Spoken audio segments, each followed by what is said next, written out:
సింగనమల నియోజకవర్గ పరిధిలోని గార్లదిన్న మండలం కనంపల్లి సమీపన జాతీయ రహదారి పక్కన ఇండస్ట్రియల్ పార్కు ఏర్పాటు చేసేందుకు ఏపీఐఐసి ఆధ్వర్యంలో ప్రభుత్వం దాదాపు 138 ఎకరాలు భూసేకరణ చేపట్టింది. ఇప్పటివరకు ఆ భూములను సాగు చేసుకుంటున్న రైతులకు ఒక్కొక్క ఎకరాకు 20 లక్షల చొప్పున పరిహారాన్ని కూడా ప్రభుత్వం మంజూరు చేసింది. అందులో భాగంగానే 22 ఎకరాలకు సంబంధించిన 8 మంది రైతులకు దాదాపు 4,50,00,000 రూపాయల చెక్కుల రూపంలో శుక్రవారం అందించారు. కనంపల్లి గ్రామంలో ఏర్పాటు చేసిన ఈ కార్యక్రమానికి Singanamala MLA Bandaru Sravani, ADCC bank chairman Muntimudu Kesavareddy ముఖ్య అతిథులుగా హాజరై రైతులకు చెక్కులు అందించారు. ఈ కార్యక్రమంలో ఆర్డీఓ కేశవనాయుడు, గార్లదిన్న తహసీల్దార్ బండారు ఈరమ్మ, తెలుగుదేశం పార్టీ మండల కన్వీనర్ పాండుతో పాటు పార్టీ నాయకులు, కార్యకర్తలు పెద్ద ఎత్తున హాజరయ్యారు.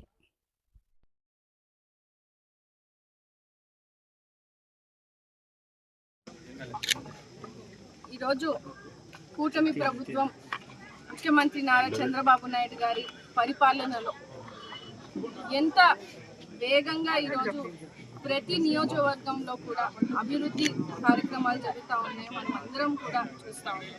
దాదాపు 22 నెలల నుంచి కూడా కూటమి ప్రభుత్వం ఏర్పడిన తర్వాత అటు ఇచ్చినటువంటి హామీలు సంక్షేమ పథకాలే కాకుండా గ్రామం అభివృద్ధికి నిధులు కేటాయించి ఈరోజు ప్రతి ఒక్కటి కూడా విడతల వారీగా అటు భూమి సమస్యలు కానీ, నీటి సమస్య కానీ, రోడ్ల సమస్య కానీ ప్రతి ఒక్కటి కూడా ఈరోజు పని చేసుకుంటూ వెళ్తున్నాం. అందులో భాగంగా కూడా ఈరోజు ప్రాంతం అభివృద్ధి చెందాలంటే ఖచ్చితంగా ఇక్కడ ఉన్నటువంటి ప్రాంతంలో ఉపాధి అవకాశాలు పెరిగే విధంగా ఈరోజు ప్రతి నియోజకవర్గంలో కూడా ఒక ఇండస్ట్రియల్ పార్క్ ఖచ్చితంగా ఉండాలని మన ముఖ్యమంత్రి నారా చంద్రబాబు నాయుడు గారు ఆదేశాలు ఇస్తాం. అందులో భాగంగా కూడా సింగనమల నియోజకవర్గంలో గార్లదిన్నె మండలం కనంపల్లి గ్రామంలో దాదాపు 138 ఎకరాల్లో ఏపీఐఐసి తరఫున మనం ఏదైతే ఇండస్ట్రియల్ పార్క్ ని పెడదామని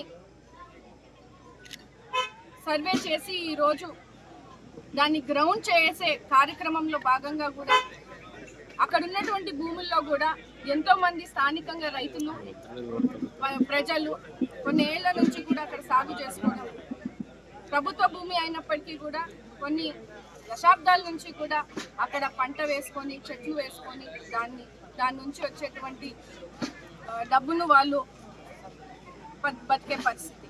ఈరోజు ఆ రైతులందరికీ కూడా ప్రత్యామ్నాయం చూపిస్తూ దాదాపు 22 ఎకరాలకి సంబంధించినటువంటి రైతులకు, ప్రజలకు దాదాపు 4 కోట్ల రూపాయలు ఈరోజు వాళ్ళకి ప్రత్యామ్నాయంగా చెక్కులు ఇవ్వడం జరుగుతూ ఉంది.